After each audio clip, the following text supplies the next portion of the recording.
When you say Cuba is next, Cuba. is Cuba, whatever you do with the military there, it seems like something. 18 minutes. That's all it took. 18 minutes of what American Special Operations commanders are now calling, in classified briefings that were never supposed to leave the room, pure kinetic resolution. 18 minutes inside a high-security compound in Caracas. 0 American casualties. 0 equipment lost. And when those 18 minutes were over, Nicolas Maduro was gone. Venezuela's oil fields, its gold reserves, its entire energy infrastructure, effectively transferred to Washington's strategic ledger before the sun came up. The world barely had time to process what had happened in Venezuela before Donald Trump turned his gaze 900 miles northwest to an island of 10 million people that has no power. Cuba has experienced 3 nationwide blackouts in the span of weeks. Not rolling blackouts, not scheduled outages. Total, complete, national grid collapse. Hospitals running on generators that are running out of fuel. Streets that go dark at sunset and stay dark until dawn. 10 million people living in a country that has been quietly and deliberately starved of the one resource that makes modern civilization function: energy. And here's the detail that the State Department press releases will never volunteer. The 35,000 barrels of Venezuelan crude oil that arrived in Cuban ports every single day, the supply line that covered nearly half of Cuba's entire national energy requirement, stopped. The moment Maduro fell, the moment Washington installed Delcy Rodriguez as the compliant new face of Venezuelan governance, that pipeline was severed. Not interrupted, not reduced, severed. Cuba didn't lose an ally. Cuba lost its circulatory system. This is where you need to stop and understand what is actually happening, because the story the media is telling you and the story being executed in real time are 2 completely different things.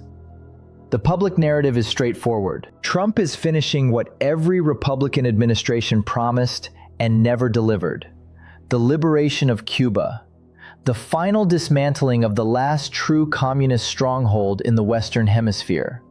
Florida's Cuban exile community, one of the most organized, most financially powerful, most electorally decisive diaspora communities in American politics, has waited 65 years for this moment. And with midterm pressures building and the Iran war consuming headlines and fuel prices and public patience, Trump needed a win that was clean, fast, and guaranteed. Cuba is that win. But the operation is not what it looks like. This is not a liberation. This is not a military invasion. There are no landing craft on the beaches of Havana. What is happening to Cuba right now is something far more sophisticated and far more permanent than any military operation could achieve. Cuba is being purchased, not by the United States government, by American capital, directed, coordinated, and politically engineered by a team led by Marco Rubio, a man whose entire political identity was constructed in the shadow of Cuban exile politics. The strategy is elegant in its brutality. You don't need to invade a country that has no electricity. You don't need to negotiate with a leadership that is watching its population choose between darkness and departure. You wait, you tighten, and then you offer a lifeline, on your terms. The Diaz-Canel government has already done something that would have been considered ideological suicide at any point in the last 6 decades. It has publicly invited Cuban exile business people, the very class of Cubans that the revolution expelled, dispossessed, and denounced as traitors for 2 generations, to come back, to invest, to own property, to operate businesses. The government that built its entire legitimacy on resistance to American capitalism has opened the door to American capital, because the alternative is watching the country go dark permanently. This is the friendly buyout. This is Washington's real doctrine for Cuba. Not regime change through military force. regime absorption through economic asphyxiation, followed by controlled investment. The exile community floods back in, with money, with connections, with American institutional backing.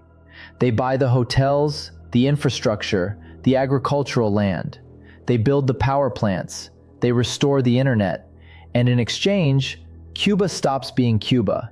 It becomes an economic territory of the United States, controlled structurally by the capital flows that Washington directs and the exile networks that Rubio has spent 20 years cultivating. This is the Trump doctrine, and Cuba is only the latest chapter. To understand where this is going, you have to go back to Venezuela, because Venezuela is the template, not just for Cuba, for everything. When American Special Operations Forces entered that compound in Caracas and completed their objective in 18 minutes with 0 losses, they didn't just remove a dictator. They demonstrated something to every government in the Western Hemisphere.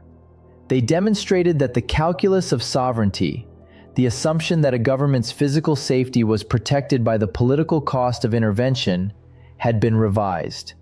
Fundamentally, permanently.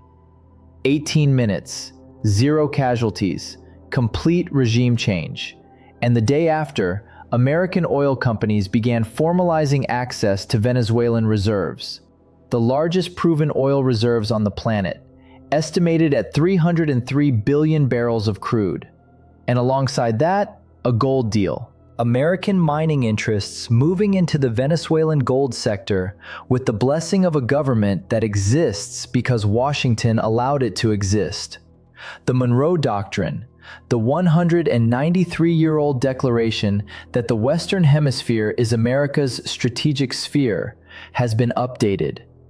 The Trump version doesn't just exclude foreign powers, it asserts direct American control over the hemisphere's entire resource base. Panama Canal terminal operations, Venezuelan oil, Cuban real estate, Mexican cartel infrastructure, and the self-declared right of unilateral cross-border military action to dismantle it.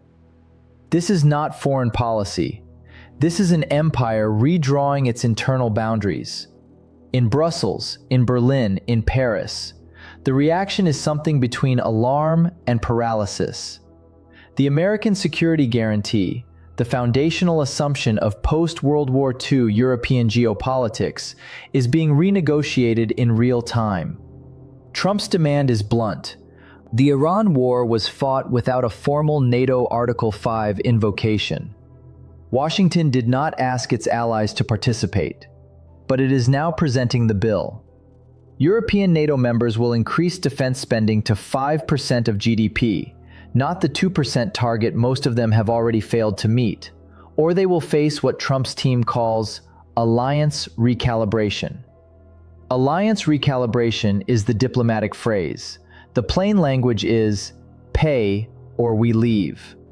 For Germany, for Poland, for the Baltic states, countries that sit in the geographic shadow of Russian ambition, the idea that the American guarantee has a price tag subject to revision by whoever sits in the White House is not an abstract debate. It is a threat to national survival. Europe is being forced at extraordinary speed to construct an independent deterrence capability it dismantled after 1989, and that would take a decade and trillions of euros to rebuild, even under ideal conditions. These are not ideal conditions. Meanwhile, in Seoul and Tokyo, approached quietly about contributing logistical support to the Iran theater, the response was a polite, firm, and carefully worded refusal.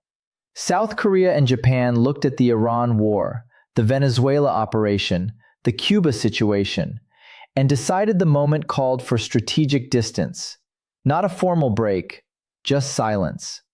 The kind of silence that sophisticated diplomats use when they want to communicate disagreement without triggering a confrontation they cannot win. The message from Seoul and Tokyo was this: we are allies when the threat is in our neighborhood. We are not expeditionary partners for your hemisphere's wars. Now let's go to where the consequences of all of this converge into a single unified crisis that touches every country on Earth. The Strait of Hormuz. Still effectively closed. Oil above $115 per barrel. Iranian cluster munitions depleting Israeli interceptor stocks wave by wave. The Gulf states reassessing whether American bases on their soil are assets or liabilities. And now, layered on top, Venezuela's oil, previously flowing at approximately 890,000 barrels per day, being redirected into American strategic calculations rather than global market supply.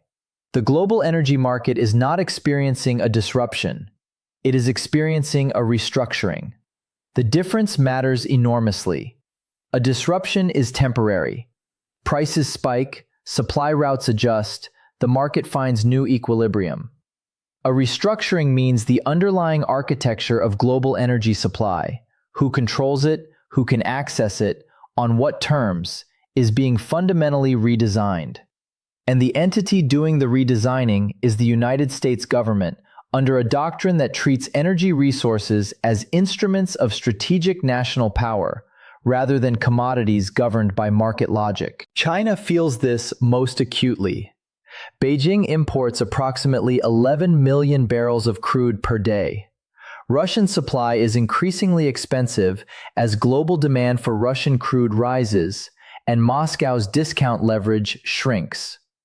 Iranian crude, covering more than 13% of China's seaborne oil imports through shadow fleet operations, is now in a conflict zone with no resolution timeline. Venezuelan crude has been absorbed into the American strategic sphere.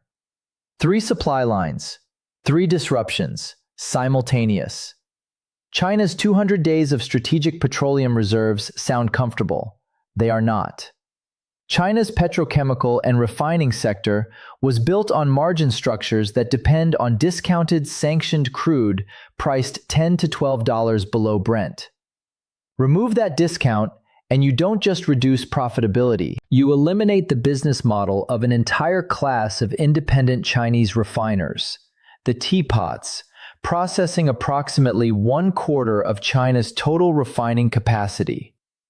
Those refiners don't have an alternative.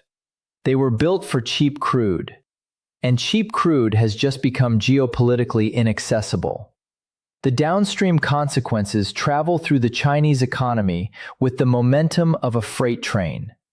Higher input costs, higher production costs, higher prices for Chinese exports, and higher export prices mean lower competitiveness in global markets. The one place China's economic model cannot afford to lose ground. This is why Beijing is simultaneously furious at Washington and unable to do anything decisive about it. Trump knows this. The timing of his scheduled visit to Beijing, announced for the end of March, is not coincidental.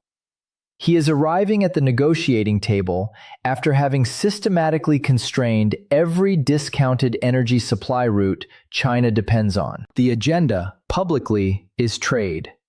Privately, the American position is this: the world's energy architecture is being reorganized under American supervision. The question for Beijing is not whether to accept that reality. The question is what concessions China is willing to make in exchange for a manageable version of it. Back in Havana, the lights are still off. Miguel Diaz-Canel is governing a country that 3 months ago received no significant fuel shipment. His own words, in a public admission that